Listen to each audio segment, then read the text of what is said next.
Hi there, Tad Hargrave from Marketing for Hippies, and here with another video. Today's video is about it being better that they come to you than you go to them. So I've made some notes for this call, which I may refer to. So this is not a particularly new thought in marketing, sort of inbound versus outbound, I guess. But it's so important to say, useful to labor over a bit.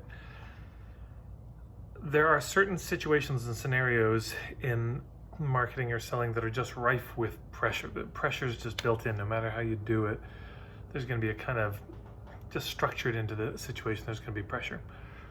And so I wanted to go over maybe in a loose order from most pressure to least pressure.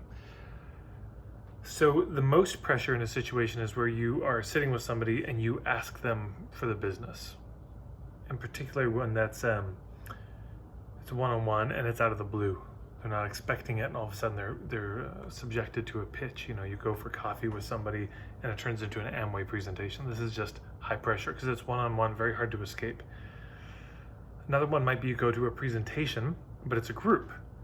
You think it's just a talk, but it turns out to be an Amway presentation, and suddenly you're trapped in the room. A little less pressure though, because you could always just walk out and you're not going to be singled out. You know, the larger the crowd is, the more anonymous you can be. Next level would be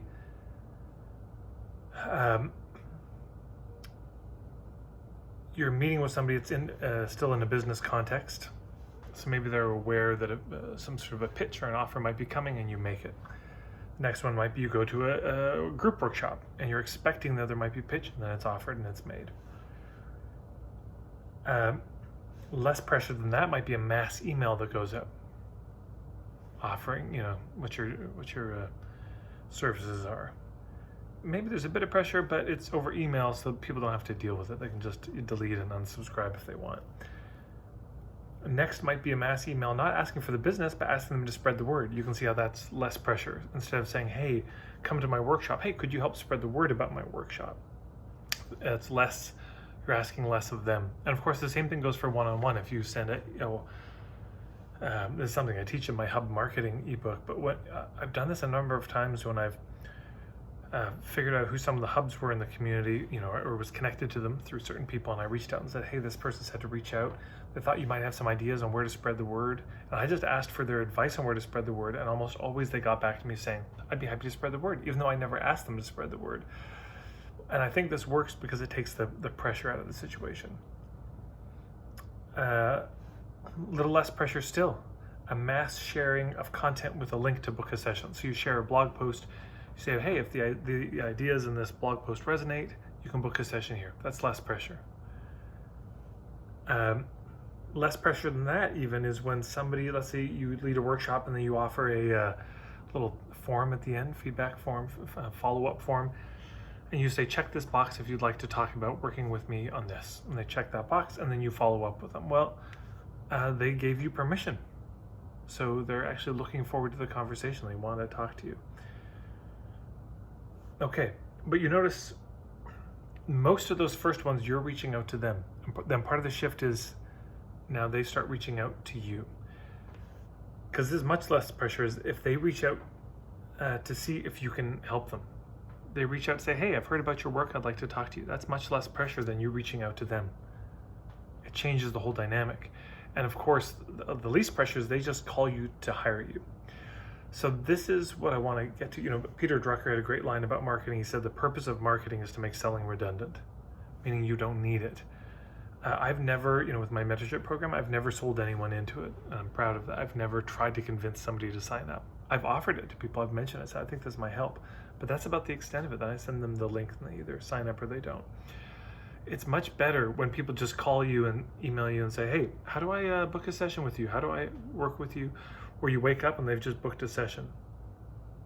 So it's better that they come to you rather than you going to them.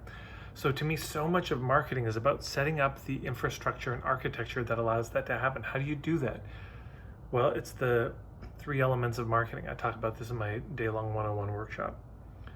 Number 1, you've got to have a clear niche, something you want to be known for. Number 2, you've got to have some sort of a business model, a structure that allows people to check you out in a safe way from a distance, and low risk ways to try you out not too much cost. Step in as gradually or as quickly as they want because they're in charge. And third, you've got to make it easy for people to find you. You've got to have the hubs. You've got to set up the trails and the paths that allow people to find your business. Word of mouth marketing, of course, fits into this too. So to me, this is the ideal. Can we reach it all the time? Maybe not. But the ideal is that things are set up in such a way that people just call you and say, I'd like to hire you. Because it's just a whole better setup. The conversations have a ease to them. If we're coming from a place of desperation and reaching out to people, trying to get business, you see with this reaching out, there's just inevitably a bit of pressure in that.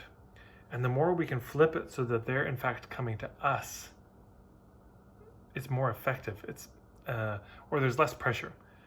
We'll say that. There's less pressure. And whether it's effective or not depends how clear your niche is, how good your business model is, and how well you've set up the hub marketing and how good you are at what you do. So, how good the word of mouth is based on that. And it's another thing in terms of all of this is, do you need clients? Of course you need clients. The place it becomes sketchy is where you need this particular person. If you're in a place like, God, I'm really stuck and this is the only person I've got to talk to this week who might be a client, that puts all this pressure on them and it's too much. So that might be the most pressure situation. You're meeting with somebody one-on-one and you're gonna, out of the blue, launch into a pitch and you absolutely need them to say yes or you're not gonna be able to pay rent. That's, the most pressure. So of course we need clients, but as soon as we burden it on one person, this is trouble. And as soon as we're going to them for the business, but of course, even if they call you and you think, oh, this is the only person that's called me all week, I need them, there's going to be pressure in this. So anyways, there's a lot to say about this, but that's the core idea. How can you set up your business and structure so that things come to you versus you chasing them? There's a great book called The 28 Laws of Attraction by Thomas Leonard. Rest your soul, Thomas. Beautiful man, was one of the grandfathers of the life coaching movement. And I don't know if I agree with everything in this book anymore, but it's brilliant. And the whole book is based on the laws of attraction, not as in a new age law of attraction, but how do you structure your life so that things come to you without effort instead of you chasing after them. And I think Thomas would resonate with a lot of what I'm saying right now. So that's all. That's the thought of the day. How could you set up your business? And if you have questions, if you'd like support in terms of how to do that, I'd be happy to help. You can book a puttering session. That's a one-on-one session with me. I've got a mentorship program where I take people more deeply through it. And there's lots of ebooks and things online. But also feel free to put a question below in the comments. And I do read those and I'd be happy to respond. And who knows, maybe there'll be another video that I can make that would help you along this path. That's it. I'd love to hear your questions or your reflections. I hope that's helpful for you. Take care.